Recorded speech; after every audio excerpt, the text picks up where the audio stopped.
hindi ako makatulog. O meron ako, meron akong naiisip. Meron akong mga isipin. Ganda umaga mga bigan.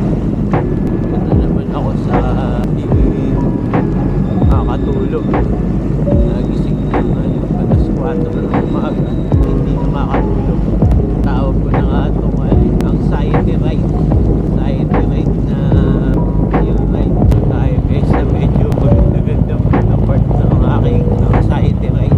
Chill ride. Mawala na konting isipin sa bagay-bagay. Ito yung pangaraniwang kong ruta.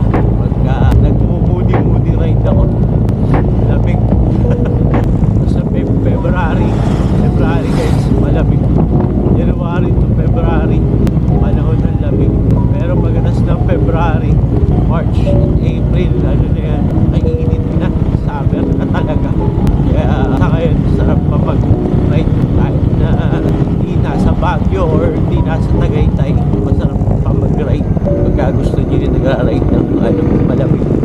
Tapos ito, dadaanan din natin yung speed up garage ni Sir Bel, si Idol. Dito lang din yung sa malapit na hindi pa ako nakakapagpagawa dyan.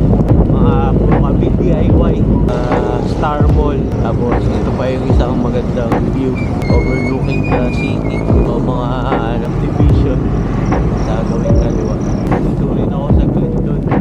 Sinip ko yung dala ko yung wallet ko, baka hindi ko dala yung lisensya ko. Baka bigla ako pasita rito. Kaya sinip ko muna yung dala ko yung wallet ko. Kaya naman laman, lalagyanan lang ng lisensya.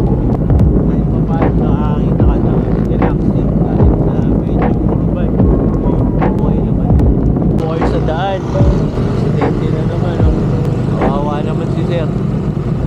Sana okay lang siya. Nakahiga siya dun. Nagsiselfone. Mukhang okay naman. Hindi natin alam kung ano yung nangyari. Hindi naman tayo mahilig pa kayo shows na video lang. Pero sana okay lang si Sir. Sana walang masyadong injury sa kanya. Property, walang problema. Papalitan yan. So ingat-ingat tayo guys sa pag-motor. Stay safe, ride safe, always. Aligay dito tayo sa crossing ng Grotto. Pagka dumiretso tayo, ano yun, SM San Jose.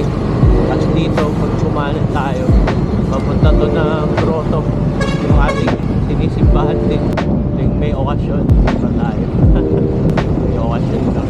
Kawawa naman. Kali dito sa area na to, maraming nabibili dito. Kali guys, ito na tayo sa crossing ng Quezon. Kaliwa, papunta ng Marilao. Tapos yung kanan, papunta ng San Jose. Dito, papunta tayo na Alang Marada. Santa Maria to. Pag-direct. Diretso lang tayo guys. Share lang ako ng opinions regarding dun sa magamit ng MDL, mini driving light. Bakit ba kailangan na laging buhay ang MDL na yan? At nakatutok pa talaga sa mga kasalubong. Oo, tama. Yung mga ilaw na stock is medyo mahina. Medyo mahina talaga. Minsan talagang halos wala kang makita. Pero okay naman yung mag-install ng MDL o mini driving light. Ako, lahat ng parehas ng motor ko may mini driving light. Malaking tulong din talaga. Ang nagtataka lang ako, bakit pagka maraming kumbaga high traffic area, maraming kasalubong, hinahayaan nilang buhay na pagka makikipagtaasan ng ilaw. Sa akin kasi, gawin ko dyan, binubuhay ko lang yung mini driving light ko pagka talagang wala akong kasalubong o hindi ko kabisado yung area.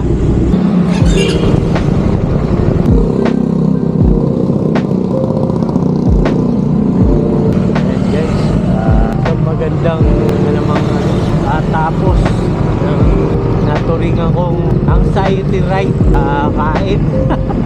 Grabe, ganda talaga yung mga napaplano kong ruta. Samahan nyo ako sa susunod. Naman